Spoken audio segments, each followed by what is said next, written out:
हाँ तो my dear student, आज की क्लास में हम लोग पढ़ने वाले हैं क्या।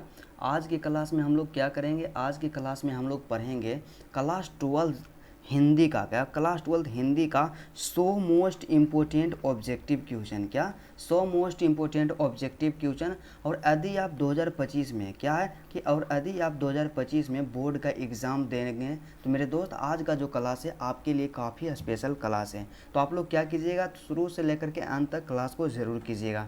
तो सबसे पहला प्रश्न हमारे पास दिया गया है जो कि मोस्ट इम्पोर्टेंट है। क्या पहला क्वेश्चन क्या हमारे पास दिया गया है, 1 नंबर का प्रश्न है यहाँ पे कि आर्ट ऑफ कन्वर्सेशन। क्या आर्ट ऑफ कन्वर्सेशन कहाँ के लोगों में सर्वाधिक प्रचलित है। मतलब आर्ट ऑफ कन्वर्सेशन जो है ना कहाँ के लोगों में सर्वाधिक प्रचलित है। ऑप्शन ए कहता है भारत, ऑप्शन बी कहता है यूरोप, ऑप्शन सी कहता है अफ्रीका और ऑप्शन डी यहाँ पे कहता है कनाडा। तो इसका सही आंसर क्या होगा। तो देखिए आर्ट ऑफ कन्वर्सेशन के बारे में हमारा जो पहला चैप्टर क्या है, बातचीत है। क्या हमारा जो पहला चैप्टर है बातचीत है और बातचीत में ही आर्ट ऑफ कन्वर्सेशन के बारे में चर्चा किया गया है। तो आर्ट ऑफ कन्वर्सेशन ने यूरोप के लोगों में सर्वाधिक प्रचलित है, इसलिए हमारा करेक्ट आंसर होगा ऑप्शन नंबर बी। क्या ऑप्शन नंबर बी हमारा सही आंसर हो जाएगा, ऑप्शन नंबर बी। ठीक है, उसके बाद दूसरा प्रश्न की ओर हम लोग बढ़ते हैं। तो दूसरा क्वेश्चन हमारे पास क्या दिया गया है, तो दूसरा क्वेश्चन हमारे पास दिया गया है जो कि मोस्ट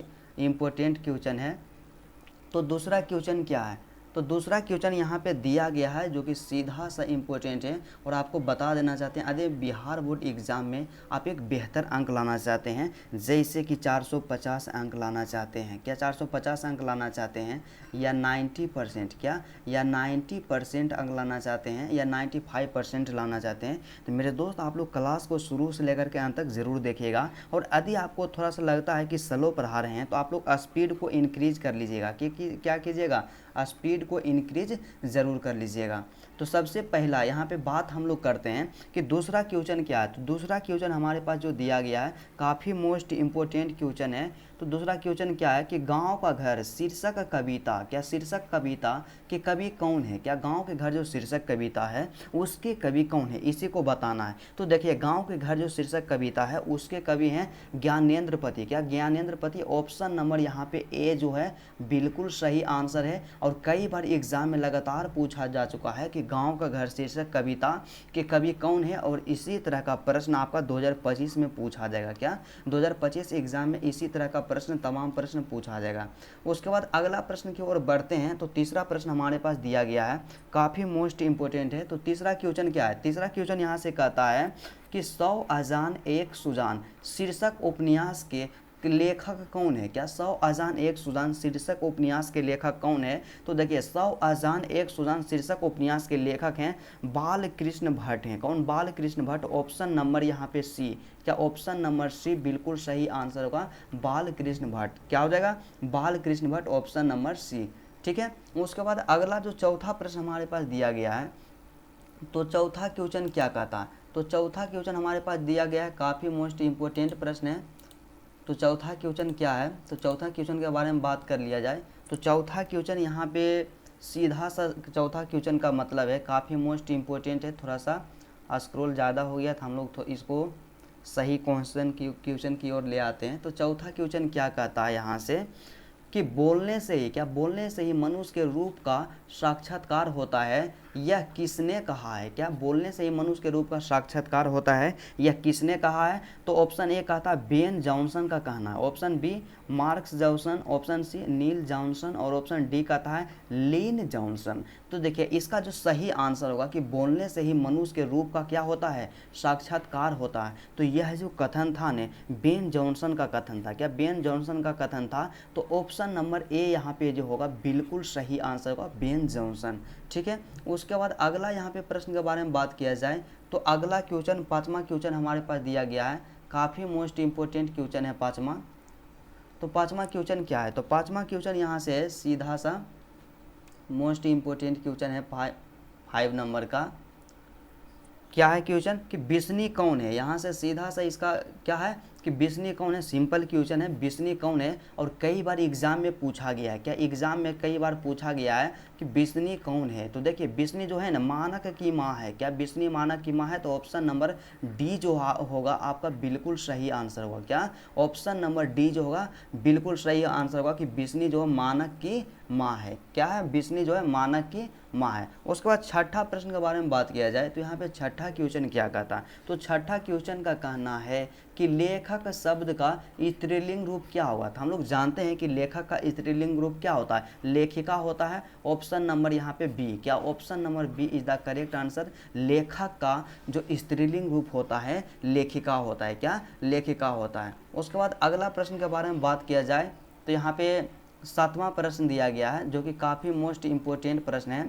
तो सातवां क्वेश्चन क्या है, तो सातवां क्वेश्चन यहाँ से दिया गया है कि अभिनेता, क्या अभिनेता जो है, अभिनेता शब्द का स्त्रीलिंग रूप क्या है। तो यहाँ से देखिए आपको एक चीज़ और स्पष्ट हो जाना चाहिए कि अभिनेता जो है मतलब स्त्रीलिंग रूप बहुत पूछा जाता है, तो स्त्रीलिंग को आप लोग कंप्लीट करके रखिएगा। तो अभिनेता का स्त्रीलिंग होता है अभिनेत्री होता है। क्या अभिनेत्री होता है। ऑप्शन नंबर यहाँ पे बी जो होगा बिल्कुल सही। क्या ऑप्शन नंबर बी इसका सही आंसर होगा कि अभिनेता का स्त्रीलिंग रूप होता है अभिनेत्री होता है। ठीक है। उसी तरह अगला क्वेश्चन के बारे में बात करें तो अगला यहाँ पे आठवां क्वेश्चन जो दिया गया है काफ़ी मोस्ट इम्पोर्टेंट है। तो आठवां क्वेश्चन क्या कहता है, आठवां क्वेश्चन कहता है यहाँ से कि पृथ्वी को धारण करने वाला के लिए एक शब्द क्या है। क्या पृथ्वी को धारण करने वाला के लिए एक शब्द क्या है। तो देखिए आप लोग हमेशा मारिएगा पार्थिक मारिएगा, लेकिन पार्थिक गलत हो जाएगा क्योंकि पार्थिक नहीं होता इसका आंसर। तो जो पृथ्वी को धारण करता है ना उसे हम लोग महीधर कहते हैं। क्या महीधर कहते हैं, बिल्कुल सही आंसर, जेन्युइन आंसर है। और एग्जाम में इसी तरह का क्वेश्चन पूछेगा। उसके बाद अगला यहाँ पे प्रश्न के बारे में बात किया जाए तो अगला क्वेश्चन 9 नंबर का क्वेश्चन क्या दिया गया है।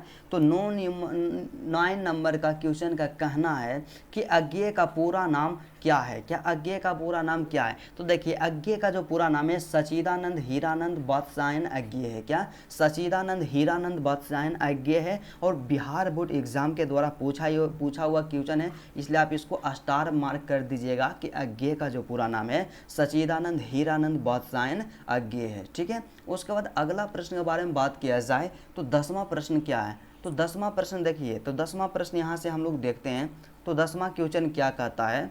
तो 10वां क्वेश्चन का कहना है, थोड़ा सा क्वेश्चन लेट से आ रहा है तो इसको थोड़ा सा हम लोग क्वेश्चन को ले आते हैं। तो 10 नंबर का क्वेश्चन है, क्योंकि हम लोग आराम से पढ़ेंगे, इसमें हड़बड़ी का कोई बात नहीं है, हड़बड़ी नहीं करना है, क्योंकि यदि आपको एक बेहतर अंक लाना है तो आपको मेहनत करना पड़ेगा।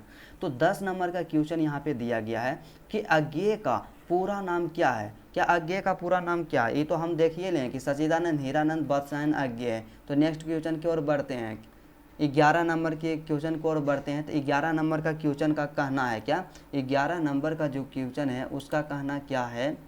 क्वेश्चन का कहना है कि मुक्ति बोध, क्या मुक्ति बोध का पूरा नाम क्या है। तो मुक्ति बोध का पूरा नाम क्या है। तो मुक्ति बोध का जो पूरा नाम है ना गजानन माधव मुक्ति बोध है। क्या गजानन माधव मुक्ति बोध है, इसलिए हमारा ऑप्शन नंबर बी होगा बिल्कुल सही आंसर, गजानन माधव मुक्ति बोध। क्या हो जाएगा, Gajanan Madhav Muktibodh, option number B is the correct answer. ठीक है। उसके बाद अगला प्रश्न की ओर बढ़ते हैं। तो यहाँ से 12 नंबर का क्वेश्चन दिया गया है। तो 12 नंबर में क्वेश्चन क्या है। तो 12 नंबर का क्वेश्चन यहाँ से कहता है, थोड़ा सा देख लेते हैं ठीक से 12 नंबर का क्वेश्चन क्या कहता है। तो 12 नंबर के क्वेश्चन का कहना है माय डियर स्टूडेंट कि जिसका जन्म बाद में हुआ हो वह क्या कहलाता है। तो देखिए एक चीज़ आप याद रखिएगा कि जिसका जन्म बाद में होता है तो हम लोग उसे छोटा कहते हैं। क्या कहते हैं, छोटा कहते हैं। और छोटा को क्या कहा जाता है, अनुज भी कहा जाता है। क्या छोटा को हम लोग क्या अनुज भी कहते हैं। क्या छोटा को अनुज भी कहते हैं।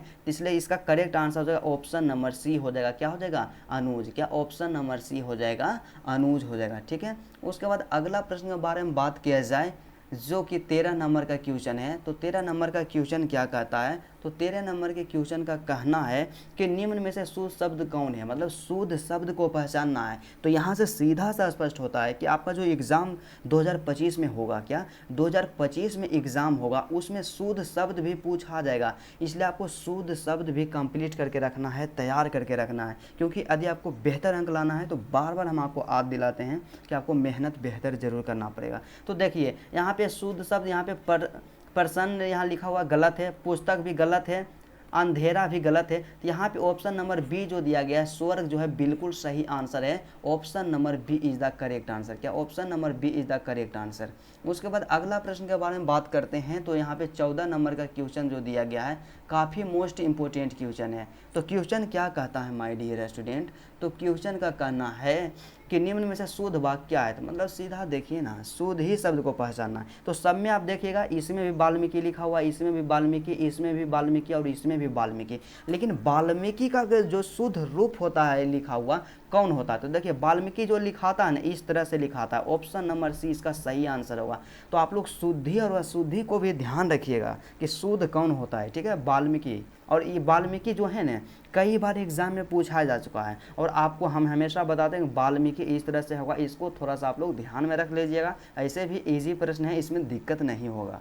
ठीक है, उसके बाद नेक्स्ट प्रश्न की ओर बढ़ते हैं। तो अगला क्वेश्चन क्या कहता है। तो अगला क्वेश्चन का कहना है मेरे भाई मेरे दोस्त, क्या कहता है अगला क्वेश्चन कि जिससे किसी बात के ना होने का बोध हो उसे क्या कहते हैं। क्या, जिससे किसी बात के ना होने का बोध हो उसे क्या कहते हैं। तो याद रखिएगा आप लोग कि जिससे किसी बात के ना होने का बोध हो उसे हम लोग क्या कहते हैं, निषेधवाचक कहते हैं। क्या, निषेधवाचक कहते हैं। तो यहाँ से ऑप्शन नंबर ए जो होगा बिल्कुल सही आंसर होगा, निषेधवाचक होगा। क्या, निषेधवाचक होगा। पूछा हुआ क्वेश्चन है। ठीक है, तो उसके बाद अगला क्वेश्चन के बारे में हम लोग देखते हैं। अगला क्वेश्चन क्या कहता है। तो अगला क्वेश्चन 16 नंबर का कहना है माय डियर स्टूडेंट। तो क्या है क्वेश्चन, क्वेश्चन को थोड़ा सा देख लेते हैं। तो क्वेश्चन 16 नंबर में क्या कहता है। तो 16 नंबर में भी क्या है आपको करना कि शुद्ध और अशुद्ध शब्द को देखना है। तो शुद्ध अशुद्ध शब्द इसमें क्या है। तो देखिए सबसे पहले सब में प्रधानाचार, ऑप्शन ए प्रधानाचार, ऑप्शन बी प्रधानाचार, ऑप्शन सी प्रधानाचार, ऑप्शन डी क्या है, प्रधानाचार। लेकिन प्रधानाचार्य का जो रियल मीनिंग होता है क्या होता है। तो देखिए प्रधानाचार्य कैसे लिखाता है। तो इस तरह से हम लिखते हैं प्रधाना, क्या प्रधानाचार्य, या प्रधानाचार्य हम लोग इस तरह से लिखते हैं। तो आप लोग मिला लीजिए कि आपका कौन सा ऑप्शन मिल रहा है। तो हमारा जो ऑप्शन मिल रहा है कौन सा मिल रहा है। तो हमारा जो ऑप्शन मिल रहा है ऑप्शन नंबर ए मिल रहा है, प्रधानाचार्य। क्या, प्रधानाचार्य ऑप्शन नंबर ए इसका बिल्कुल सही आंसर होगा। ठीक है, उसी तरह से अगला प्रश्न की ओर बढ़ते हैं। तो अगला प्रश्न हमारे स्क्रीन पे जो दिया गया है काफ़ी मोस्ट इम्पोर्टेंट है, 17 नंबर का क्वेश्चन। तो 17 नंबर का क्वेश्चन का क्या कहना है। तो 17 नंबर के जो क्वेश्चन है उसका कहना है यहाँ से कि शुद्ध शब्द को इसमें भी पहचानिए कि ये सब यहाँ पे जो ऑप्शन दिया गया है ना इसमें कौन शुद्ध है। तो देखिए सब में प्रियदर्शी लिखा हुआ है। तो यहाँ पे ऑप्शन नंबर यहाँ पे क्या है। तो देखिए प्रियदर्शी, तो क्या प्रियदर्शी। ऑप्शन नंबर तो ए नहीं होगा। ठीक है, ऑप्शन नंबर बी भी नहीं होगा, लेकिन ऑप्शन नंबर सी नहीं होगा, ऑप्शन नंबर बी और ऑप्शन नंबर यहाँ पे डी दोनों क्या है, दोनों बिल्कुल सही है। तो आप लोग दोनों में से किसी को भी मारिएगा दोनों सही होगा। इसलिए इसका जो सही आंसर हो जाएगा बी और डी दोनों हो जाएगा। क्या, ऑप्शन नंबर बी और डी इसका दोनों सही आंसर होगा। आप लोग यहाँ से करेक्ट कर लीजिएगा। और व्याकरण से अभी क्वेश्चन आ रहा है तो आप लोग घबराते होंगे या सोचते होंगे कि सिर्फ व्याकरण से ही क्वेश्चन बता रहे हैं, लेकिन ऐसा बात नहीं है। ग्रामर से भी क्वेश्चन आ रहा है, अच्छा है, क्योंकि आपका एग्ज़ाम जो है होता है उसमें व्याकरण प्लस आपका बुक होता है, तो बुक का भी क्वेश्चन लिया गया है। तो 18 नंबर का क्वेश्चन का क्या कहना है कि निम्न में से शुद्ध शब्द कौन है। क्या, निम्न में से शुद्ध शब्द कौन है। तो ऑप्शन सब में है कि सब में विकल्प लिखा हुआ था। विकल्प का शुद्ध क्या होता है। तो विकल्प जो यहाँ पे ऑप्शन नंबर ए जो है ना यही सही आंसर है। क्या, ऑप्शन नंबर ए जो है यही बिल्कुल सही आंसर है। ठीक है, उसके बाद अगला प्रश्न की ओर हम लोग बढ़ते हैं, देखते हैं। तो अगला क्वेश्चन क्या है, 19 नंबर का क्वेश्चन। तो 19 नंबर के क्वेश्चन का कहना है। तो 19 नंबर का क्वेश्चन क्या कहता है, सीधा सा यहाँ सिंपल है, क्या है कि किसी काम में दखल देना क्या कहलाता है। तो देखिए जब किसी काम में हम लोग दखल देते हैं ना तो उसे हम लोग क्या कहते हैं, हस्तक्षेप कहते हैं। क्या, हस्तक्षेप कहते हैं। तो so option number A is the correct answer. क्या, ऑप्शन नंबर ए 110% सही है। क्या, ऑप्शन नंबर ए जो है 110% सही आंसर है। उसके बाद अगला प्रश्न के बारे में बात करते हैं जो कि 20 नंबर का क्वेश्चन है। तो 20 नंबर का क्वेश्चन क्या है। तो 20 नंबर का क्वेश्चन जो यहाँ पे दिया गया है काफ़ी मोस्ट इम्पोर्टेंट क्वेश्चन है। क्या है कि जानने की इच्छा रखने वाला को क्या, जानने की इच्छा रखने वाला कहलाता है। तो देखिए ये क्वेश्चन है ना हम 6 क्लास में पढ़े थे। ये अनेक शब्दों के लिए एक शब्द जो है तो आपको याद होना चाहिए। बिल्कुल आसान है कि जो जानने की इच्छा रखता है उसे हम लोग जिज्ञासु कहते हैं। क्या कहते हैं, उसे हम लोग जिज्ञासु कहते हैं। ठीक है, उसके बाद अगला यहाँ पे प्रश्न क्या है, 21 नंबर का क्वेश्चन यहाँ पे दिया गया है। तो 21 नंबर का क्वेश्चन का कहना है माय डियर स्टूडेंट, क्या कहना है कि वन में चरने वाला क्या कहलाता है। तो देखिए जो वन में चरता है ना उसे हम लोग वनचर कहते हैं। क्या कहते हैं, वनचर कहते हैं, वनचर कहते हैं। ऑप्शन नंबर यहाँ पे सी जो होगा बिल्कुल सही आंसर होगा, ऑप्शन नंबर सी बिल्कुल सही आंसर है, वनचर। और यदि आपको स्पीड का प्रॉब्लम है कि आपको लगता है कि स्पीड स्लो है तो आप लोग क्या कीजिएगा, स्पीड को आप लोग बढ़ा लीजिएगा। क्या आप स्पीड को आप लोग बढ़ा लीजिएगा, काफ़ी मोस्ट इंपॉर्टेंट प्रश्न है, ठीक है। उसके बाद अगला क्वेश्चन के बारे में बात किया जाए तो वहाँ पे 22 नंबर का क्वेश्चन क्या दिया गया है। तो 22 नंबर के क्वेश्चन का कहना है, तो 22 नंबर का क्वेश्चन क्या कहता है, सीधा सा मोस्ट इम्पोर्टेंट क्वेश्चन है 22 नंबर का क्वेश्चन। यहाँ से आराम से हम लोग सोल्यूशन करेंगे क्योंकि घबराने से बढ़िया स्टडी नहीं होता, बढ़िया पढ़ाई नहीं होता। तो 22 नंबर का क्वेश्चन क्या कहता है कि गुण दोष विवेचक क्या कहलाता है। क्या गुण दोष जो विवेचक होता है वह क्या कहलाता है। तो देखिए गुण दोष जो विवेचक होता है ना वह क्या कहलाता है, आलोचक कहलाता है। क्या कहलाता है, आलोचक कहलाता है। ऑप्शन नंबर यहाँ पे बी जो होगा बिल्कुल सही आंसर होगा कि गुण दोष विवेचक जो होता है आलोचक कहलाता है, ठीक है। उसके बाद अगला प्रश्न के बारे में बात करें तो अगला क्वेश्चन हमारे पास क्या दिया गया है। तो अगला क्वेश्चन 23 नंबर का दिया गया है हमारे पास, जो कि हमारा जो बुक है, हमारा जो पाठ्य पुस्तक है उससे लिया गया है। तो क्या है कि अज्ञेय, क्या अज्ञेय का जन्म कब हुआ था। तो अज्ञेय का मतलब आप लोग क्या समझिएगा, हीरानंद सच्चिदानंद वात्स्यायन अज्ञेय। तो हीरानंद सच्चिदानंद वात्स्यायन अज्ञेय का जो जन्म हुआ था ना 1911 ईस्वी में हुआ था। कब हुआ था, 1911 ईस्वी में हुआ था। तो ऑप्शन नंबर ए हो जाएगा बिल्कुल सही आंसर कि अज्ञेय का जो जन्म हुआ था 1911 ईस्वी में हुआ था, ठीक है। उसके बाद नेक्स्ट प्रश्न की ओर बढ़ते हैं। इसी तरह का प्रश्न एग्जाम में पूछेगा और मॉडल पेपर का सोल्यूशन करवा रहे हैं, तो इससे क्या है कि एग्जाम में जरूर क्वेश्चन लड़ेगा। तो आप लोग ध्यान से देखिएगा। तो 24 नंबर का क्वेश्चन का कहना है कि नामवर सिंह का जन्म कब हुआ था। क्या नामवर सिंह का जन्म कब हुआ था। तो नामवर सिंह का जो जन्म हुआ था 1927 ईस्वी में हुआ था। कब हुआ था, 1927 ईस्वी में हुआ था। तो यहाँ से ऑप्शन नंबर जो यहाँ पे ए दिया गया है बिल्कुल सही आंसर है 1927 ईस्वी। क्या 1927 ईस्वी में नामवर सिंह का जन्म हुआ था, ठीक है। उसके बाद अगला यहाँ पे जो क्वेश्चन है 25 नंबर का, क्या 25 नंबर का क्वेश्चन क्या कहता है। तो 25 नंबर के क्वेश्चन का कहना है, क्या कहना है कि निम्न में से, क्या निम्न में से प्रेम के पीर के कवि, क्या प्रेम के पीर के कवि कौन है। तो देखिए प्रेम के पीर के कवि जो है ना जायसी को कहा जाता है। क्या जायसी को कहा जाता है, मलिक मोहम्मद जायसी जो हैं उन्हें प्रेम के पीर का कवि कहा जाता है। तो इसलिए यहाँ पे ऑप्शन नंबर सी हो जाएगा मलिक मोहम्मद जायसी, बिल्कुल 100% करेक्ट आंसर। कई बार क्वेश्चन पूछा गया है, क्वेश्चन बैंक का प्रश्न है कि प्रेम के पीर का कवि किसे कहा जाता है। तो प्रेम का पीर के कवि जो कहते हैं मलिक मोहम्मद जायसी को कहते हैं। किनको कहते हैं, मलिक मोहम्मद जायसी को कहते हैं। Option number C is the correct answer. उसके बाद अगला यहाँ पे प्रश्न दिया गया है जो कि काफ़ी मोस्ट इम्पोर्टेंट है 26 नंबर का क्वेश्चन। तो 26 नंबर का क्वेश्चन क्या है, बिल्कुल आसान क्वेश्चन है। क्या है कि निम्न में से राष्ट्र कवि हैं, क्या राष्ट्र कवि हैं। तो राष्ट्र कवि हम लोग जानते हैं कि दिनकर को कहा जाता है। क्या रामधारी सिंह दिनकर को राष्ट्र कवि कहा जाता है। ऑप्शन नंबर सी इसका सही आंसर होगा रामधारी सिंह दिनकर, ठीक है। उसके बाद अगला यहाँ पे 27 नंबर का क्वेश्चन जो दिया गया है काफ़ी पॉपुलर प्रश्न है और एग्जाम में पूछा जा चुका है कि आचार्य रामचंद्र शुक्ल की नज़र में बाल कृष्ण भट्ट क्या थे। तो देखिए आचार्य रामचंद्र शुक्ल के नज़र में बाल कृष्ण भट्ट जो थे न साहित्य के एडिशन थे। क्या साहित्य के एडिशन थे। आचार्य रामचंद्र शुक्ल के नज़र में बाल कृष्ण भट्ट जी जो थे साहित्य के एडिशन थे। ऑप्शन नंबर यहाँ पे ए होगा बिल्कुल सही आंसर। क्या option number A is the correct answer. क्या हो जाएगा, साहित्य के एडिशन, ठीक है। उसके बाद अगला यहाँ पे क्वेश्चन क्या दिया गया है, अगला क्वेश्चन 28 नंबर का दिया गया है, काफ़ी मोस्ट इम्पोर्टेंट प्रश्न है।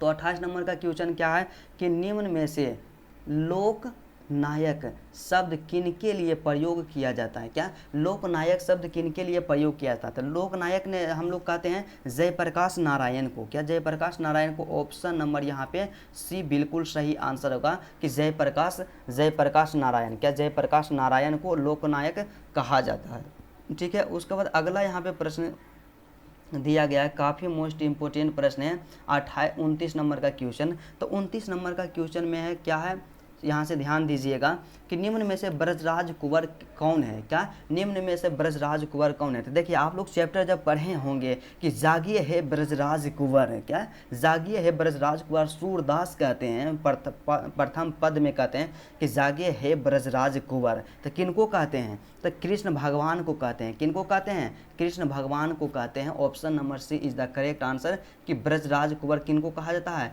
कृष्ण भगवान को कहा जाता है। ठीक है, उसके बाद 30 नंबर का क्वेश्चन हमारे पास दिया गया है जो कि काफ़ी आसान क्वेश्चन है।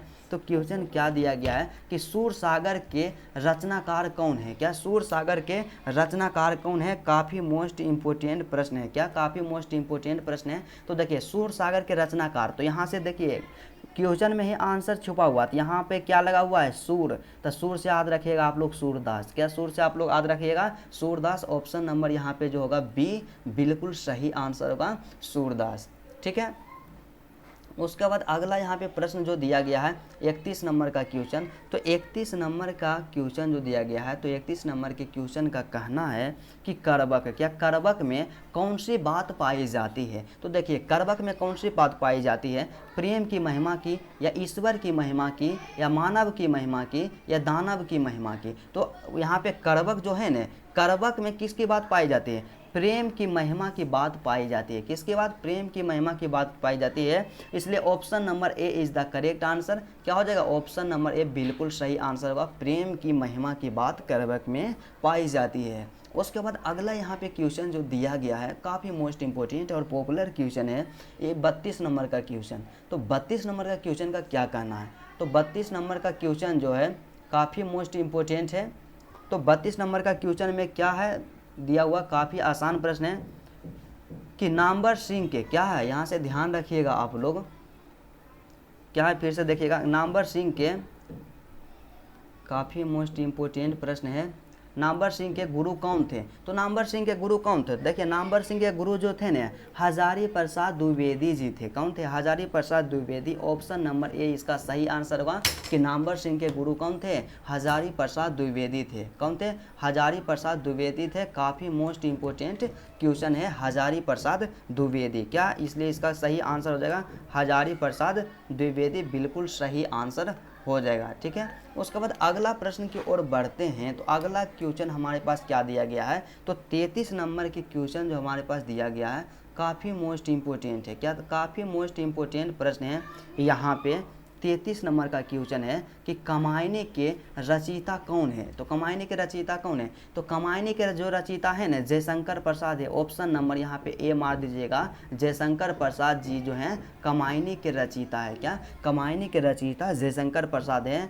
काफ़ी मोस्ट इम्पोर्टेंट प्रश्न है, इसको आप लोग क्या कीजिएगा 5 स्टार लगा दीजिएगा, क्योंकि कई बार एग्जाम में लगातार पूछा जा चुका है कि कमायनी के रचयिता कौन है, तो जयशंकर प्रसाद कमायनी के रचयिता हैं। उसके बाद नेक्स्ट प्रश्न के बारे में बात किया जाए जो कि 34 नंबर का क्वेश्चन है। तो 34 नंबर का क्वेश्चन का क्या कहना है माय डियर, तो 34 नंबर के क्वेश्चन का कहना है, यहाँ से क्या कहना है कि हंसते हुए मेरा अकेलापन, क्या, हंसते हुए मेरा अकेलापन हिंदी साहित्य की कौन सी विधा है। तो हंसते हुए मेरा अकेलापन जो है न क्या है, हिंदी साहित्य की कौन सी विधा है, तो हिंदी साहित्य की जो क्या है, हंसते हुए अकेलापन जो है हिंदी साहित्य की कौन सी विधा है, डायरी है। क्या, हिंदी साहित्य की यहाँ पे डायरी हो जाएगा, ऑप्शन नंबर यहाँ पे ए इज द करेक्ट आंसर। उसके बाद अगला प्रश्न की ओर बढ़ते हैं जो कि काफ़ी मोस्ट इंपॉर्टेंट है, 35 नंबर का क्वेश्चन। तो क्या है, तो 35 नंबर का क्वेश्चन यहाँ से दिया गया है।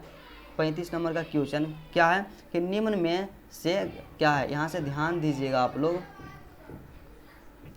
कि निम्न में से गद्य कविता कौन है, क्या, निम्न में से गद्य कविता कौन है। तो देखिए गद्य कविता जो है ना हार जीत है, क्या, हार जीत यहाँ पे गद्य कविता है। तो ऑप्शन नंबर बी इसका सही आंसर होगा कि हार जीत कौन सा कविता है, गद्य कविता है, क्या, हार जीत क्या है, गद्य कविता है। ठीक है, उसके बाद अगला यहाँ पे क्वेश्चन जो दिया गया 36 नंबर का क्वेश्चन। तो 36 नंबर का प्रश्न क्या है, तो 36 नंबर का प्रश्न है कि भूषण किस रस के महान कवि हैं। तो देखिए भूषण किस रस के महान कवि है, तो ये जो क्वेश्चन है ना कई बार पूछा गया है, तो इसको आप जितना स्टार लगाना चाहते हैं, मोस्ट इम्पोर्टेंट करना चाहते हैं, उतना आप कर दीजिए। तो भूषण जो है ना वीर रस के, क्या है, भूषण जो है वीर रस के महान कवि हैं। ऑप्शन नंबर यहाँ पे जो होगा सी बिल्कुल सही आंसर होगा कि भूषण जो है वीर रस के महान कवि हैं। ठीक है, उसके बाद अगला यहाँ पे क्वेश्चन के बारे में बात किया जाए जो कि 37 नंबर का क्वेश्चन है। तो 37 नंबर के क्वेश्चन का क्या कहना है, तो कहता है कि ओ सदानीरा, क्या है माय डियर स्टूडेंट, ध्यान से आप लोग देखिएगा कि ओ सदानीरा निबंध किस नदी को आधार बनाकर लिखा गया है। तो देखिए ओ सदानीरा में ने गंडक नदी के बारे में चर्चा किया गया है। क्या गंडक नदी के बारे में चर्चा किया गया है, तो ऑप्शन नंबर यहाँ पे डी जो होगा बिल्कुल सही आंसर होगा। गंडक नदी क्या हो जाएगा, गंडक नदी, ऑप्शन नंबर डी बिल्कुल सही आंसर है कि ओ सदानीरा निबंध में गंडक नदी को आधार बना करके लिखा गया है। क्या गंडक नदी को आधार बना करके लिखा गया है। उसके बाद 38 नंबर का क्वेश्चन है। तो 38 नंबर का क्वेश्चन क्या है, तो 38 नंबर का प्रश्न हमारे पास दिया गया है कि जायसी किस कालखंड के कवि हैं। क्या जायसी किस कालखंड के कवि हैं, तो ऑप्शन ए कहता है आदिकाल, ऑप्शन बी कहता है भक्ति काल, ऑप्शन सी कहता है रीति काल और ऑप्शन डी कहता है आधुनिक काल। तो जायसी जो है ना भक्ति काल के कवि हैं। क्या भक्ति काल के कवि हैं, option number B is the correct answer कि जायसी जो हैं भक्ति काल के कवि हैं। उसके बाद अगला जो प्रश्न यहाँ पे दिया गया है काफ़ी मोस्ट इम्पोर्टेंट प्रश्न है 39 नंबर का क्वेश्चन। तो 39 नंबर का क्वेश्चन का क्या कहना है, तो 39 नंबर का क्वेश्चन यहाँ पे जो दिया गया है कि संत तुलसीदास, क्या संत तुलसीदास, काफ़ी मोस्ट इम्पोर्टेंट प्रश्न है कि संत तुलसीदास कैसे कवि हैं। तो देखिए इस प्रश्न में हमसे भी गलती हुआ था, 2023 में पूछा गया था एग्जाम में कि संत तुलसीदास कैसे कवि है, तो हम मार दिए थे छायावादी कवि, जो कि बिल्कुल गलत है। क्या बिल्कुल गलत है, छायावादी कवि नहीं है। तो संत तुलसीदास जी जो है ना समन्वयवादी कवि हैं। कौन सा कवि, समन्वयवादी कवि, ऑप्शन नंबर ए इसका सही आंसर होगा कि संत तुलसीदास जी जो हैं समन्वयवादी कवि है, ऑप्शन नंबर ए यहाँ से इसका सही आंसर होगा। उसके बाद 40 नंबर का क्वेश्चन यहाँ पे दिया गया है, काफ़ी मोस्ट इम्पोर्टेंट प्रश्न है। तो 40 नंबर का क्वेश्चन क्या कहता है, तो 40 नंबर का प्रश्न कहता है कि किस कहानी का शीर्षक गैंग्रीन था। क्या किस कहानी का शीर्षक गैंग्रीन था। तो देखिए आपको ये क्वेश्चन किस लिए पूछा, तो यहाँ पे देखिए रोज जो कहानी है ना, रोज कहानी जो यहाँ पे दिया गया है इसका नाम क्या था, पहले गैंग्रीन था, लेकिन इसको बदल करके रोज रख दिया गया है। तो इसीलिए क्वेश्चन पूछता है कि जब भी गैंग्रीन के बारे में बात किया जाए तो वहाँ से आप लोग मारिएगा रोज, क्या रोज मारिएगा, ठीक है। रोज कहानी में गैंग्रीन के बारे में चर्चा था, ठीक है। इतना याद रखिएगा कि किस कहानी में गैंग्रीन के बारे में चर्चा था, तो रोज कहानी में गैंग्रीन के बारे में चर्चा था। उसके बाद यहाँ पे 41 नंबर का क्वेश्चन दिया गया है, काफ़ी मोस्ट इम्पोर्टेंट प्रश्न है। तो 41 नंबर का क्वेश्चन का क्या कहना है, तो क्वेश्चन कहता है कि नारी और नर, क्या नारी और नर एक ही द्रव की ढली दो प्रतिमाएं हैं, किस पठित पाठ की उक्ति है। तो देखिए नारी और नर मतलब पुरुष और स्त्री के बारे में किस चैप्टर में चर्चा किया गया है, तो यहाँ पे क्या है अर्धनारीश्वर में, क्या अर्धनारीश्वर जो कि रामधारी सिंह दिनकर के द्वारा रचित है। तो इसलिए इसका सही आंसर होगा ऑप्शन नंबर डी, क्या हो जाएगा, ऑप्शन नंबर डी इसका बिल्कुल सही आंसर होगा अर्धनारीश्वर। क्या अर्धनारीश्वर में नारी और नर एक ही द्रव्य की ढली हुई दो प्रतिमाएं हैं, इस युक्ति की चर्चा किया गया है। उसके बाद अगला यहाँ पे जो क्वेश्चन दिया गया है काफ़ी मोस्ट इम्पोर्टेंट क्वेश्चन है, 42 नंबर का प्रश्न है। तो 42 नंबर का क्वेश्चन क्या कहता है कि जे कृष्ण मूर्ति, ध्यान रखिएगा आप लोग, क्या है कि जे कृष्ण मूर्ति की रचना कैसी है। क्या जे कृष्ण मूर्ति की रचना कैसी है, तो जे कृष्ण मूर्ति की रचना जो है ना शिक्षा शास्त्र है। क्या है, जे कृष्ण मूर्ति की रचना शिक्षा शास्त्र है। तो यहाँ से ऑप्शन नंबर यहाँ पे सी जो होगा बिल्कुल सही आंसर होगा कि जे कृष्ण की जो मूर्ति की रचना है जो वह है क्या है, शिक्षा शास्त्र है। और जे कृष्ण मूर्ति यहाँ पे जो है ना इनका पूरा नाम पूछ लेता है कि जे कृष्ण मूर्ति का पूरा नाम क्या है, तो जे कृष्ण मूर्ति का पूरा नाम क्या है, जिद्दू कृष्ण मूर्ति है। क्या जिद्दू कृष्ण मूर्ति है, क्या है, जिद्दू कृष्ण मूर्ति है, ठीक है। उसके बाद अगला यहाँ पे जो क्वेश्चन दिया गया है 43 नंबर का क्वेश्चन है, काफ़ी मोस्ट इम्पोर्टेंट क्वेश्चन है। क्या कहता है कि जूठन क्या है, यहाँ से ध्यान रखिएगा कि जूठन क्या है। क्या जूठन जो है क्या है, जूठन क्या है, तो जूठन जो है ना एक आत्मकथा है। क्या आत्मकथा है, क्योंकि लेखक जूठन के जो लेखक हैं वे अपने जीवन के बारे में बताते हैं कि मेरे साथ इस तरह से होता था कि जितने भी दलित समाज के लोग रहते हैं उनके साथ बहुत ही दुर्बल व्यवहार किया जाता है। तो जूठन से याद रखिएगा कि जूठन एक क्या है, आत्मकथा है जिसमें कवि ने अपने जीवन को प्रस्तुत किए हैं, ठीक है। उसके बाद 44 नंबर का क्वेश्चन यहाँ पे दिया गया है, काफ़ी इम्पोर्टेंट प्रश्न है। 44 नंबर का। तो 44 नंबर का क्वेश्चन क्या है, बिल्कुल आसान प्रश्न है, ग्रामर से लिया गया है क्वेश्चन। तो क्वेश्चन कहता है, प्रश्न कहता है कि ईद का चांद होना मुहावरे का अर्थ क्या होगा। तो देखिए ईद का चांद होना मतलब क्या है कि बहुत दिनों पर दिखाई देना। ऑप्शन नंबर ए यहाँ पे जो होगा यही इसका सही आंसर होगा कि बहुत दिनों पे दिखाई देना। ऑप्शन नंबर ए इसका सही आंसर हो जाएगा, ठीक है। उसके बाद अगला प्रश्न के बारे में बात किया जाए तो अगला प्रश्न यहाँ पे 45 नंबर का दिया गया है, जो कि मोस्ट इम्पोर्टेंट है। थोड़ा सा हम लोग स्पीड में चलेंगे, स्पीड को मेंटेनेंस रखेंगे, ठीक है। तो क्या कहता है क्वेश्चन यहाँ पे कि अंधे की लकड़ी मुहावरे का क्या अर्थ है। तो अंधे की लकड़ी मुहावरे का जो अर्थ होता है एकमात्र सहारा होता है। क्या होता है, एकमात्र सहारा होता है। उसके बाद अगला यहाँ पे क्वेश्चन दिया गया है 46 नंबर का क्वेश्चन। तो 46 नंबर का प्रश्न का क्या कहना है। तो 46 नंबर का प्रश्न यहाँ पे कहता है कि अधजल गगरी छलकत जाए लोकोक्ति का अर्थ क्या होगा।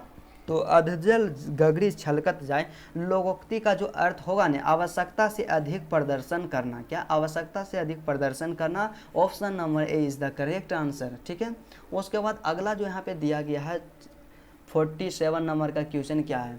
तो 47 नंबर का क्वेश्चन यहाँ पे जो दिया गया है काफ़ी आसान है, क्योंकि ग्रामर का ही क्वेश्चन है और ग्रामर से बहुत सारा क्वेश्चन पूछा जाता है।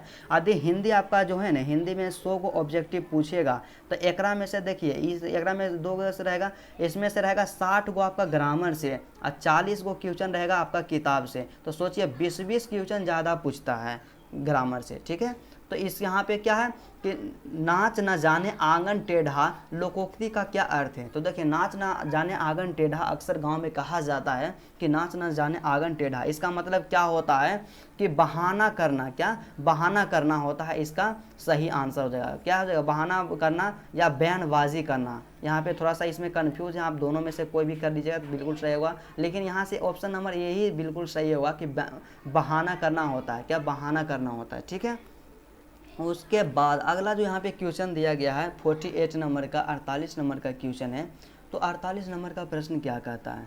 तो 48 नंबर के प्रश्न जो है उसका कहना है, क्या कहना है कि 3-13 होना मुहावरे का अर्थ क्या होता है। तो 3-13 होना मुहावरे का अर्थ जो होता है ना, तितर बितर होना होता है। क्या, तितर बितर होना होता है, 3-13 होना मुहावरे का अर्थ होता है, ठीक है। उसके बाद अगला यहाँ पे प्रश्न दिया गया है, ग्रामर से काफ़ी प्रश्न पूछा जाता है। तो आप लोग ग्रामर को हल्का में नहीं लीजिएगा, क्योंकि जब तक आपका ऑब्जेक्टिव में 50 में से 50 नहीं आएगा तो आप एक बेहतर स्कोर नहीं कर पाइएगा। तो यहाँ से 49 नंबर का क्वेश्चन क्या कहता है कि हीरा शब्द कौन सी संज्ञा है। तो देखिए हीरा कौन सी संज्ञा है। तो हीरा जो है कौन सी संज्ञा है, द्रव्यवाचक है या जातिवाचक है या समूहवाचक है या भाववाचक है। तो देखिए हीरा जो है क्या जातिवाचक तो नहीं होगा, भाववाचक भी नहीं होगा, समूह भी वाचक नहीं होगा। तो हीरा जो है द्रव्यवाचक संज्ञा, क्योंकि हीरा को मापा या तौला जा सकता है, इसलिए हीरा क्या है, द्रव्यवाचक संज्ञा है। ऑप्शन नंबर यहाँ पे ए जो होगा बिल्कुल सही आंसर होगा। हीरा क्या है, द्रव्यवाचक संज्ञा है, ठीक है। उसके बाद अगला प्रश्न की ओर बढ़ते हैं। तो अगला क्वेश्चन 50 नंबर का हमारे पास क्या दिया गया है।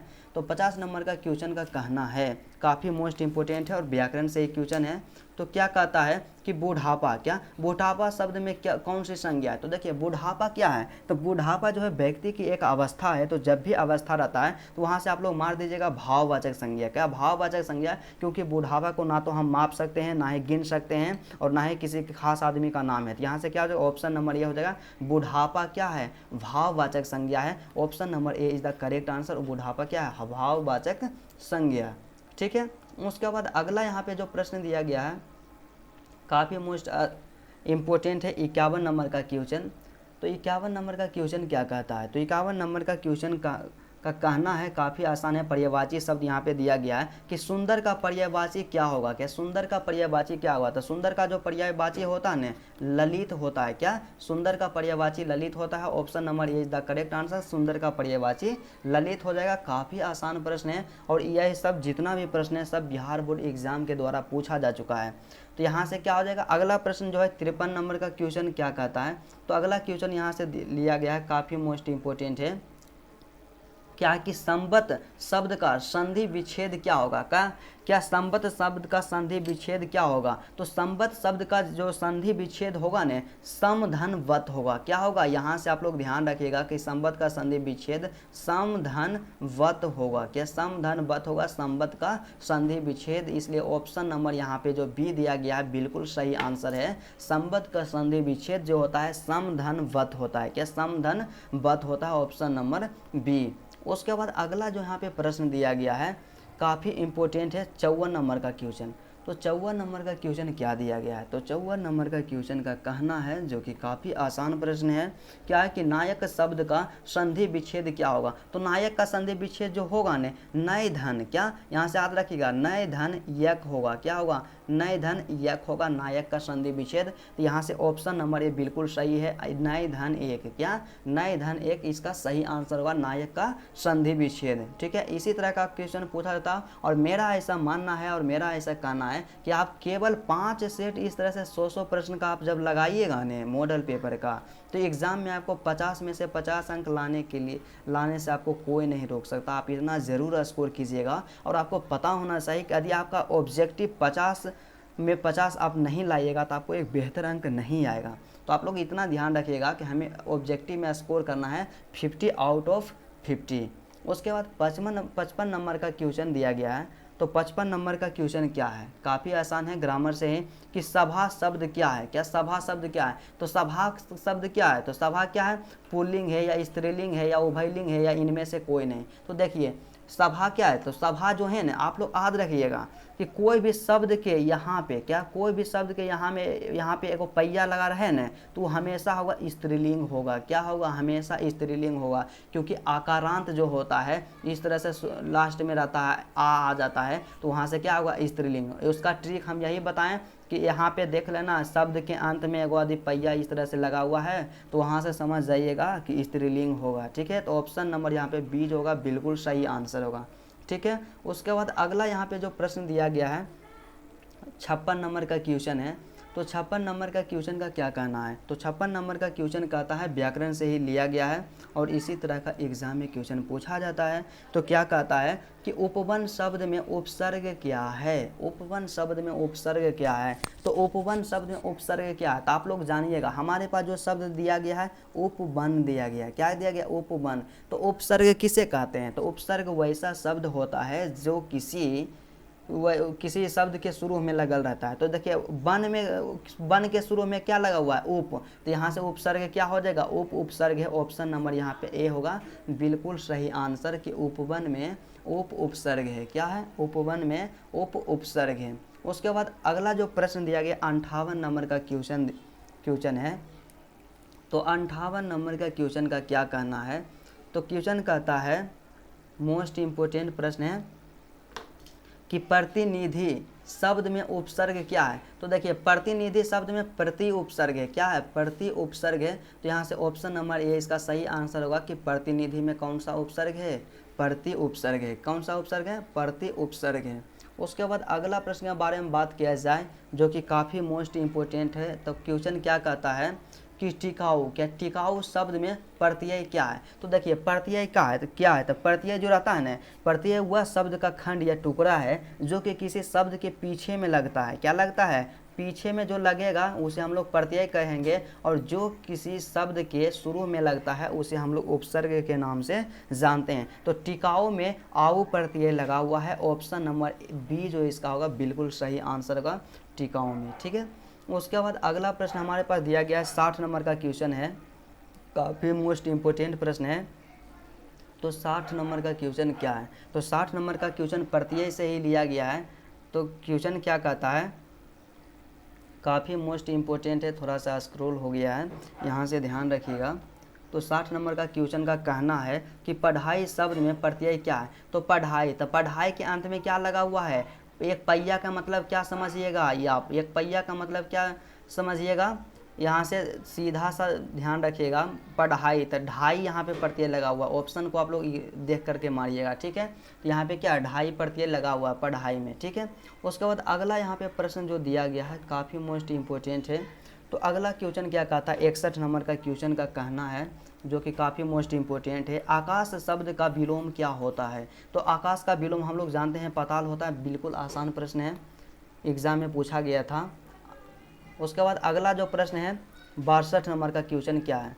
तो 62 नंबर का क्वेश्चन 62 नंबर का क्वेश्चन क्या कहता है, यहाँ से ध्यान रखिएगा कि पुरस्कार शब्द का विलोम क्या होगा। तो विलोम शब्द ये पूछता था, पुरस्कार का विलोम क्या होगा। तो पुरस्कार का विलोम क्या हो जाएगा, दंड हो जाएगा। क्या पुरस्कार का विलोम हो जाएगा, दंड। ऑप्शन नंबर यहाँ से ए बिल्कुल सही आंसर होगा कि पुरस्कार का विलोम क्या होगा, दंड होगा। क्या पुरस्कार के विलोम दंड हो जाएगा, ठीक है। उसके बाद 63 नंबर का क्वेश्चन क्या है। 63 नंबर का क्वेश्चन देखिए आप, काफ़ी खतरनाक क्वेश्चन आ गया है और बिल्कुल आसान है। क्या है कि धनहीन शब्द में कौन सा समास है। तो देखिए समास के बारे में हम आपको बताएं कि समास को हम मात्र कैसे 2 से 3 सेकेंड में पहचान सकते हैं, और पहचानने का जो ट्रिक होता है क्या होता है। और यदि आप क्लास नहीं किए हैं तो इसका जो डिस्क्रिप्शन है ना, उसमें वीडियो का लिंक रहेगा, वहाँ से जाकर के आप समास के बारे में क्लास कर लीजिएगा कि समास को हम लोग कैसे मात्र 2 से 3 सेकेंड में पहचान सकते हैं। तो देखिए सबसे पहले इसमें भी हम बता देते हैं कि देखिए यहाँ पे क्या है, शब्द पे गौर कीजिए, धनहीन। तो धनहीन का मतलब क्या होता है, यही विग्रह कहलाता है। तो कोई भी शब्द दे रहे तो उसका आप विग्रह कीजिए, और विग्रह करने पर यदि विभक्ति चिन्ह आ जाता है तो वहाँ से तत्पुरुष समास। तो धनहीन का मतलब क्या हो गया, धनहीन का मतलब हो गया धन से हीन। क्या हो गया, धनहीन का मतलब क्या हो गया, धन से हीन हो गया। क्या, धन से हीन हो गया। तो धन से हीन हो गया तो यहाँ पे विभक्ति चिन्ह से आया, कारक चिन्ह से आया। तो जब भी कारक चिन्ह आता है तो वहाँ से आप लोग तत्पुरुष समास मार लीजिएगा, बिल्कुल सही आंसर होगा, एक भी गलत आपका क्वेश्चन नहीं होगा। उसके बाद 64 नंबर का प्रश्न दिया गया, काफ़ी आसान प्रश्न है, 2 सेकेंड वाला, कि त्रिदेव शब्द में कौन सा समास है। तो यहाँ पे आपका जो शब्द दिया गया है क्या, त्रिदेव दिया गया है। क्या, त्रिदेव। तो देखिए त्रिदेव में यहाँ पे शुरू में त्रि, या त्रि का मतलब हम लोग जानते हैं कि 3 होता है। तो 3 एक संख्या है, तो जब भी संख्या आए तो वहाँ से दिग्गु समास आप लोग मार दीजिएगा। जब भी संख्या आए वहाँ से होगा क्या होगा, दिग्गु समास। एक चीज़ याद रखिएगा कि जब किसी संख्या का बोध हो जाए तो वहाँ से हम लोग आँख मूंद करके मारते हैं दिग्गु समास। उसके बाद अगला जो यहाँ पे प्रश्न दिया गया है, काफ़ी आसान प्रश्न है, कि अपमान शब्द का विशेषण क्या होगा। तो अपमान शब्द का विशेषण क्या होता है, अपमानित होता है। क्या, अपमानित होता है। Option number B is the correct answer. अपमान का विशेषण क्या होता है, अपमानित होता है, ठीक है। उसके बाद अगला यहाँ पे प्रश्न जो दिया गया है, काफ़ी आसान क्वेश्चन है। तो अगला क्वेश्चन क्या कहता है 66 नंबर का, कि रोमांस, काफ़ी मोस्ट इम्पोर्टेंट है,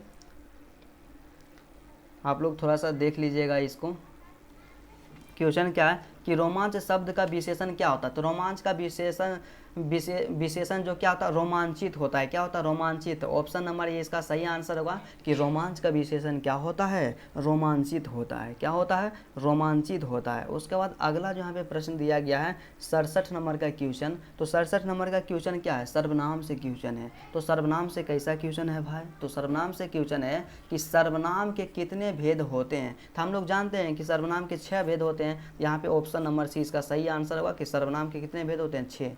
इसी तरह के बिल्कुल इजी प्रश्न पूछा जाता है, बस आपके थोड़ा सा प्रैक्टिस की ज़रूरत है। आप जितना प्रैक्टिस कीजिएगा उतना आपके लिए बेहतर रहेगा। 68 नंबर का फिर क्वेश्चन यहाँ पे दिया गया है इसी तरह से, क्या है कि वर्तमान काल के कितने भेद होते हैं। क्या, वर्तमान काल के कितने भेद होते हैं। मोस्ट इम्पोर्टेंट और काफ़ी आसान प्रश्न है। यहाँ से आप लोग ध्यान दीजिएगा कि वर्तमान काल जो होता है, तो वर्तमान काल के कितने भेद होता है। तो वर्तमान काल के कितना भेद होता है, 3 भेद होता है। क्या, 3 भेद होता है। ऑप्शन नंबर बी इसका सही आंसर होगा कि वर्तमान काल के 3 भेद होता है। उसके बाद 69 नंबर का क्वेश्चन दिया गया है, काफ़ी मोस्ट इम्पोर्टेंट है, उच्चारण स्थान से पूछा है। तो देखिए उच्चारण स्थान में भी आप लोग ध्यान रखिएगा कि उच्चारण स्थान क्या कैसे होता है, उसको हम लोग कैसे याद करते हैं। तो उसका ट्रिक जो होता है क्या होता है, किस तरह से याद किया जाता है। तो यहाँ पे देखिए, यहाँ पे क्या है कि प का उच्चारण स्थान बताना है। तो एक चीज़ आप हमेशा याद रखिएगा कि यदि आ जाए प आ जाए, क्या,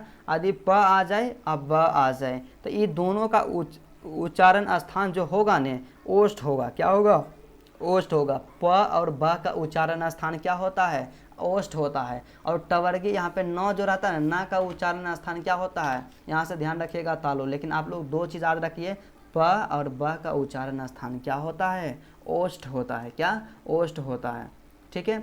उसके बाद अगला यहाँ पे जो क्वेश्चन दिया गया है काफ़ी आसान है। 70 नंबर का क्वेश्चन दिया गया है। 70 नंबर में हम लोग पहुँच चुके हैं, आप मात्र 30 क्वेश्चन बचा है। तो 70 नंबर में क्या है कि ना का उच्चारण स्थान क्या है, क्या ना का उच्चारण स्थान क्या है। तो ना का उच्चारण स्थान हम अभी बताएं कि ना का उच्चारण स्थान तालु होता है। क्या होता है? तालु होता है। ठीक है। उसके बाद अगला जो यहाँ पे क्वेश्चन दिया गया है, नेक्स्ट क्वेश्चन के बारे में बात कर लेते हैं। तो नेक्स्ट क्वेश्चन हमारे पास क्या दिया गया है, तो नेक्स्ट क्वेश्चन यहाँ पे दिया गया है, काफ़ी मोस्ट इम्पोर्टेंट है, आप लोग ध्यान रखिएगा थोड़ा सा। अनेक शब्दों के लिए एक शब्द से क्वेश्चन है। क्या अनेक शब्दों के लिए एक शब्द क्या कहता है कि जो बहुत बोलता है उसे हम लोग क्या कहते हैं। क्या जो बहुत बोलता है उसे हम लोग क्या कहते हैं। तो देखिए जो बहुत बोलता है ना, तो उसे हम लोग क्या कहते हैं, वाचाल कहते हैं। क्या कहते हैं? वाचाल कहते हैं। ऑप्शन नंबर यहाँ पे बी जो होगा बिल्कुल सही आंसर होगा कि जो बहुत बोलता है उसे हम लोग वाचाल कहते हैं। क्या जो बहुत बोलता है उसे हम लोग क्या कहते हैं, वाचाल कहते हैं। ठीक है। उसके बाद अगला जो यहाँ पे प्रश्न दिया गया है 72 नंबर का क्वेश्चन क्या है, तो क्वेश्चन यहाँ पे कहता है कि निम्न में से शुद्ध शब्द कौन सा है। तो शुद्ध शब्द पहचानना है। तो शुद्ध शब्द इसमें क्या है, तो देखिए नास्तिक यहाँ पे गलत है, पराजित भी गलत है, घिरना भी गलत है। तो यहाँ पे आस्तिक जो लिखा हुआ है ना, यही बिल्कुल सही आंसर है। क्या? 110% बिल्कुल करेक्ट आंसर है यहाँ पे आस्तिक। ठीक है। उसके बाद अगला यहाँ पे क्वेश्चन जो दिया गया है काफ़ी मोस्ट इम्पोर्टेंट है, 73 नंबर का क्वेश्चन। क्या 73 नंबर का क्वेश्चन क्या है कि चुटकी लेना मुहावरे का अर्थ क्या होता है। देखिए चुटकी लेना, तो चुटकी लेना मुहावरे का अर्थ क्या होता है। तो चुटकी लेना मुहावरे का अर्थ होता है ना हंसी उड़ाना। क्या? हंसी उड़ाना कोई हम लोग क्या मुहावरा में कहते हैं, चुटकी लेना। क्या कहते हैं? चुटकी लेना कहते हैं। उसके बाद अगला यहाँ पे क्वेश्चन जो है 74 नंबर का क्वेश्चन क्या है। तो 74 नंबर का क्वेश्चन यहाँ पे जो दिया गया है 74 नंबर का यहाँ पे क्वेश्चन थोड़ा सा स्क्रॉल हो गया, इसको मैनेज हम लोग कर लेते हैं। तो क्या क्वेश्चन क्या कहता है, तो क्वेश्चन का कहना है माय डियर, यहाँ से ध्यान दीजिएगा कि स्वदेश शब्द का विलोम क्या होता है। तो स्वदेश शब्द का जो विलोम क्या होता है, स्वदेश है। स्वदेश का विलोम जो होता है परदेश होता है। क्या होता है? परदेश होता है। ऑप्शन नंबर से इसका सही आंसर होगा, स्वदेश का विलोम क्या होता है, परदेश होता है। ठीक है।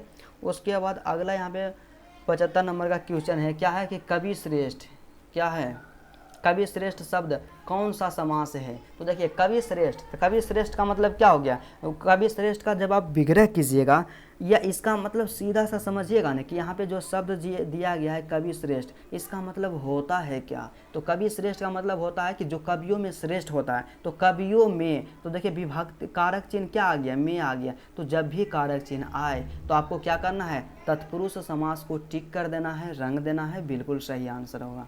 ठीक है। उसके बाद अगला यहाँ पे प्रश्न जो दिया गया है 76 नंबर का क्वेश्चन है, काफ़ी मोस्ट इम्पोर्टेंट क्वेश्चन है और एग्जाम में कई बार लगातार पूछा गया है।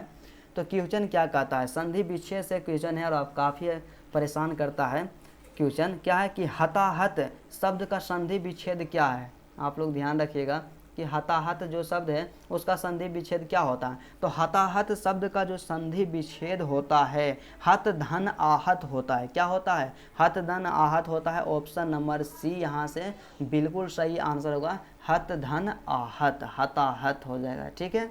उसके बाद अगला जो यहाँ पे क्वेश्चन दिया गया है 77 नंबर का क्वेश्चन क्या कहना है इसका कि निराहार शब्द में उपसर्ग क्या है। क्या? निराहार शब्द में जो है उपसर्ग क्या है, काफ़ी मोस्ट इम्पोर्टेंट है। तो निराहार शब्द में जो उपसर्ग जो यहाँ पे दिया गया है ना, काफ़ी आसान है। तो निराहार शब्द में उपसर्ग जो है ना नीर उपसर्ग है। क्या है? नीर उपसर्ग है, क्योंकि नीर प्लस आहार, क्या नीर प्लस आहार मिलकर निराहार का निर्माण करता है। क्या? नीर प्लस हार मिलकर निराहार का निर्माण करता है। तो यहाँ से क्या हो जाएगा, ऑप्शन नंबर सी इसका बिल्कुल सही आंसर हो जाएगा। ठीक है। उसके बाद अगला प्रश्न के बारे में बात करते हैं। तो अगला प्रश्न यहाँ पे जो दिया गया है 78 नंबर का क्वेश्चन है, हम लोग हिंदी में ही बात करते हैं, ज़्यादा कंफर्टेबल रहेगा। तो क्वेश्चन क्या कहता है कि देश पर मर मिटने वाले लोग कौन पदबंध है। तो देखिए देश पर मर मिटने वाले लोग, क्या देश पर मर मिटने वाले, काफ़ी मोस्ट इम्पोर्टेंट है। तो देश पर जो मर मिटने वाले जो हैं कौन पदबंध है, यहाँ से क्या हो जाएगा, संज्ञा पदबंध हो जाएगा। क्या? संज्ञा पदबंध हो जाएगा। ठीक है।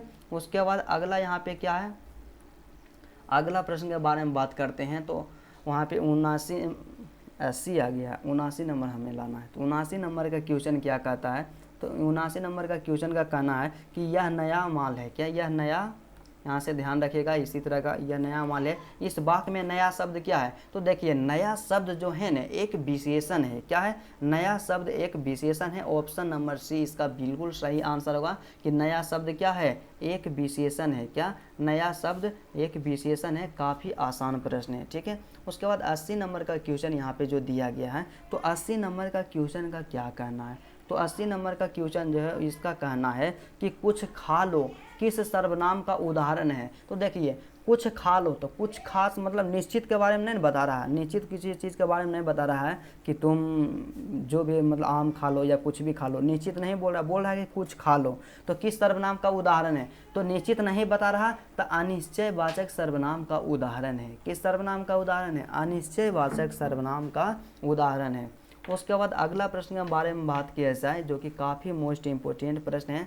81 नंबर का क्वेश्चन हमारे पास जो दिया गया है क्या है? तो 81 नंबर का क्वेश्चन हम यहाँ पे जो दिया गया है, क्वेश्चन क्या कहता है कि नायक शब्द का स्त्रीलिंग रूप क्या होगा? यहाँ से ध्यान रखिएगा कि नायक शब्द का स्त्रीलिंग क्या होगा? तो नायक का स्त्रीलिंग क्या होता है? ऑप्शन नंबर ए नायिका होता है। क्या ऑप्शन नंबर ए नायिका होता है? और शुद्धि अशुद्धि पे भी आप लोग ध्यान दीजिएगा, ठीक है। उसके बाद अगला यहाँ पे प्रश्न जो दिया गया है बिल्कुल शानदार क्वेश्चन है। 83 नंबर का क्वेश्चन क्या है? कृपणता शब्द में कौन सा संज्ञा है? क्या कृपणता शब्द में कौन सा संज्ञा है? व्यक्तिवाचक संज्ञा है या भाववाचक संज्ञा है या समूहवाचक संज्ञा है या जातिवाचक संज्ञा है? तो देखिए कृपणता जो है ना उसमें कौन सा संज्ञा है? भाववाचक संज्ञा है। क्या है? भाववाचक संज्ञा है कृपणता में, ठीक है। उसके बाद अगला यहाँ पे जो क्वेश्चन दिया गया है काफ़ी आसान प्रश्न है। 84 नंबर का क्वेश्चन क्या है? यहाँ से ध्यान रखिएगा, क्या है कि ऐसी संज्ञाएं जिनके खंड सार्थक होते हैं उन्हें क्या कहते हैं? क्या? ऐसी संज्ञाएं जिनके खंड सार्थक होते हैं उन्हें क्या कहते हैं? काफ़ी मोस्ट इम्पोर्टेंट है और एग्ज़ाम में भी पूछा जा चुका है। तो जिनके खंड सार्थक होते हैं उन्हें क्या कहते हैं? तो यहाँ से आपको ध्यान रखना है कि वैसी संज्ञा जिनके खंड क्या होते हैं? सार्थक होते हैं। क्या? जिसके खंड सार्थक होते हैं उसे क्या कहते हैं? यौगिक कहते हैं। क्या? यौगिक कहते हैं, ठीक है। उसके बाद अगला यहाँ पे प्रश्न जो दिया गया है काफ़ी मोस्ट इम्पोर्टेंट क्वेश्चन है। 85 नंबर का क्वेश्चन है, उच्चारण स्थान से है। क्या? उच्चारण स्थान से ही क्वेश्चन यहाँ पे दिया गया है, काफ़ी मोस्ट इम्पोर्टेंट है। यहाँ से आप लोग ध्यान रखिएगा, क्या है कि ब का उच्चारण स्थान क्या है? तो आपको हम बताएं न कि प आ जाए या ब आ जाए, दोनों का उच्चारण स्थान क्या होगा? ओष्ठ होगा। क्या? दोनों का उच्चारण स्थान ओष्ठ होगा। Option number C is the correct answer कि प और ब का उच्चारण स्थान क्या होता है? ओष्ठ होता है। क्या होता है? ओष्ठ होता है, ठीक है। और ना का उच्चारण स्थान तालु होता है। उसके बाद अगला जो यहाँ पे प्रश्न दिया गया है शुद्ध और अशुद्ध शब्द से ही लिया गया है। तो क्वेश्चन क्या कहता है? निम्न में से शुद्ध शब्द क्या है? तो देखिए निम्न में से शुद्ध शब्द बताना है। तो अभिनेत्री गलत है, साहित्य गलत है, संविधान गलत है। तो यहाँ पे वाल्मीकि जो लिखा गया है यही 100% करेक्ट आंसर है। क्या? वाल्मीकि 100% करेक्ट आंसर है, 100% करेक्ट शब्द भी है, शुद्ध शब्द भी है, ठीक है। उसके बाद 87 नंबर का क्वेश्चन क्या दिया गया है? 87 नंबर का क्वेश्चन यहाँ पे जो दिया गया है काफ़ी मोस्ट इम्पोर्टेंट है। थोड़ा सा क्वेश्चन को ले आते हैं। 88 आ गया है, मिस्टेक होता है टेक्निकल इशू की वजह से, थोड़ा सा आप लोग ध्यान दीजिएगा। सर 87 नंबर का क्वेश्चन हमारे डिस्प्ले पे शो कर रहा है। तो क्वेश्चन क्या कहता है कि आंखों का तारा होना मुहावरे का अर्थ क्या होता है? तो देखिए आंखों का तारा होना मुहावरे का अर्थ जो होता है प्रिय होना। क्या होता है? प्रिय होना। इसका अर्थ क्या होता है? प्रिय होना, क्योंकि जो प्रिय रहता है उसे हम लोग कहते हैं आँखों का तारा कहते हैं, ठीक है। उसके बाद 88 नंबर का क्वेश्चन जो दिया गया है काफ़ी आसान है और कई बार एग्ज़ाम में भी प्रश्न पूछा है कि क्या है क्वेश्चन, ध्यान दीजिएगा कि जो पुरुष अभिनय करे के लिए एक शब्द क्या होगा? तो इसमें ध्यान दीजिएगा कि जो पुरुष यहाँ दे दिया है, तो देखिए जो पुरुष अभिनय करता है ना तो उसे हम लोग अभिनेता कहते हैं, और जो स्त्री अभिनय करें उसे हम लोग अभिनेत्री कहते हैं, ठीक है। तो ऑप्शन नंबर यहाँ पे बी जो होगा बिल्कुल सही आंसर हो जाएगा, अभिनेता हो जाएगा। क्या हो जाएगा? अभिनेता हो जाएगा। उसके बाद 89 नंबर का क्वेश्चन क्या दिया गया है? तो 89 नंबर का क्वेश्चन का कहना है कि खंडन शब्द का विलोम क्या होगा? तो खंडन का विलोम क्या होता है माय डियर? खंडन का विलोम होता है मंडन। क्या खंडन का विलोम होगा? मंडन। ऑप्शन नंबर सी यहाँ से बिल्कुल सही आंसर होगा। खंडन का विलोम क्या होता है? मंडन होता है, ठीक है। उसके बाद 90 नंबर का क्वेश्चन यहाँ पे जो दिया गया है काफ़ी आसान है, आप केवल 10 प्रश्न बच चुका है।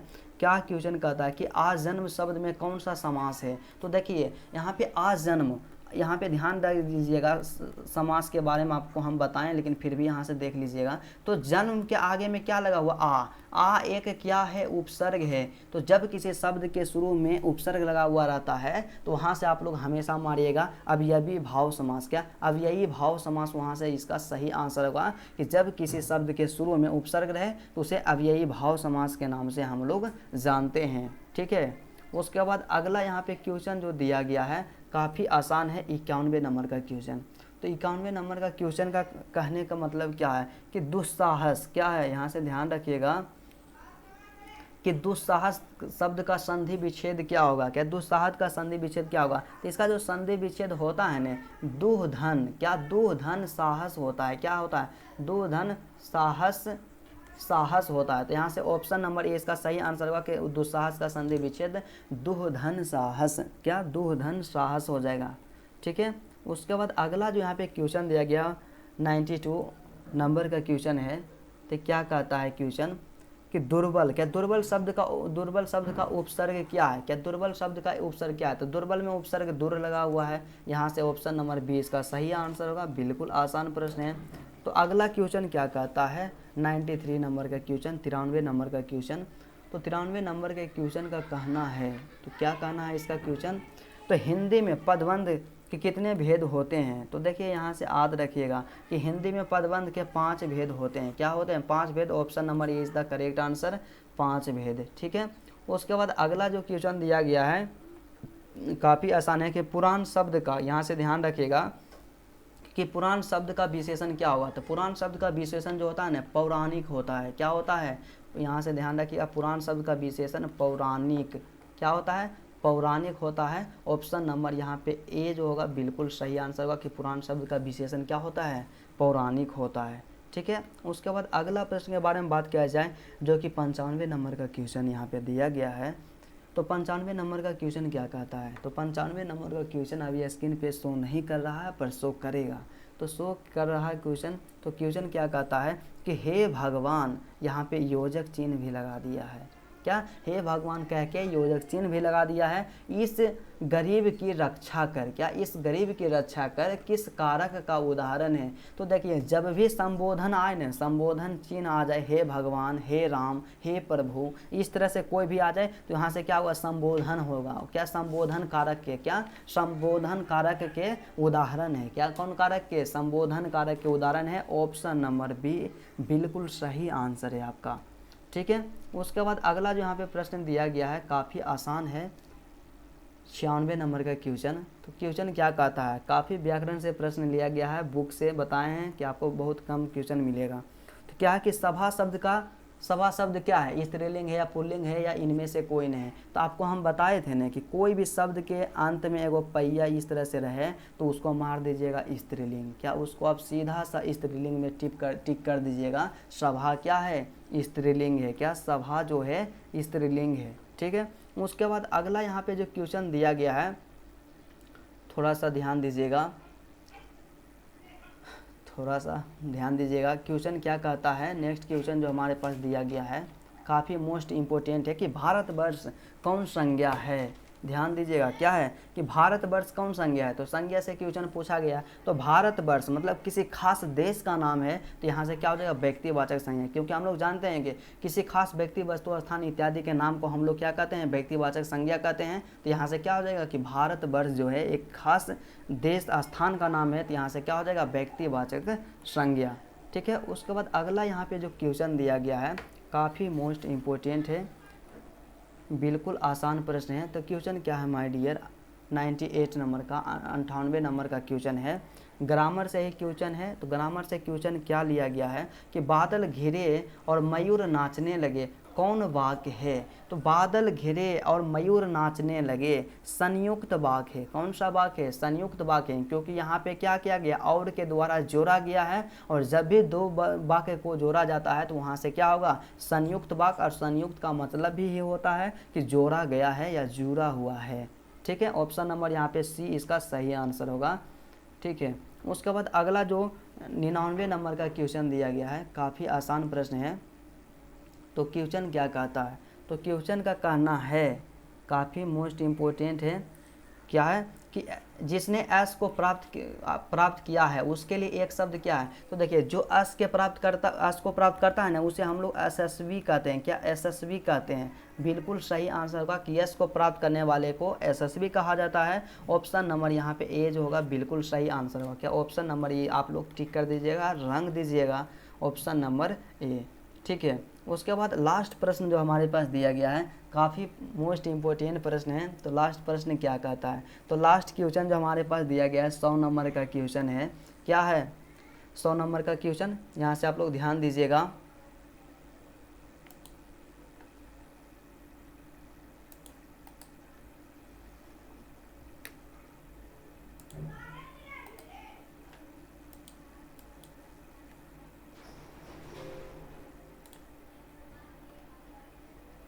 तो देखिए लास्ट नंबर का क्वेश्चन क्या है, काफ़ी मोस्ट इम्पोर्टेंट है। थोड़ा सा आप लोग यहाँ पे टेक्निकल इशू के कारण डिस्टर्ब हो गए थे, तो आप लोग ध्यान दे दीजिएगा थोड़ा सा। 1 मिनट का है, मोस्ट इम्पोर्टेंट है कि दिल छोटा करना मुहावरे का क्या अर्थ है। तो देखिए दिल छोटा करना मुहावरे का जो अर्थ होता है ना, क्या होता है, तो दिल हतोत्साहित होना होता है। क्या हतोत्साहित होना, उदास हो जाना, नाराज़ हो जाना, इसका मतलब यही होता है। तो चलिए हम लोग क्या किए हैं कि टोटल 100 प्रश्न का सॉल्यूशन कर लिए हैं। और यदि आज का क्लास आपको अच्छा लगा तो आप लोग कमेंट करके बताइएगा कि आपको कैसा लगा। और यदि आपको वीडियो अच्छा लगा तो वीडियो को सबसे पहले यदि आपका मन होगा तो आप लोग लाइक कर दीजिएगा। और आपके लिए लगता है कि यह चैनल यूजफुल है तो आप लोग चैनल को भी ज़रूर सब्सक्राइब कर लीजिएगा। तो चलिए आज का क्लास यहीं तक रहता है, फिर आपसे मिलते हैं नेक्स्ट वीडियो में और नेक्स्ट टॉपिक के साथ।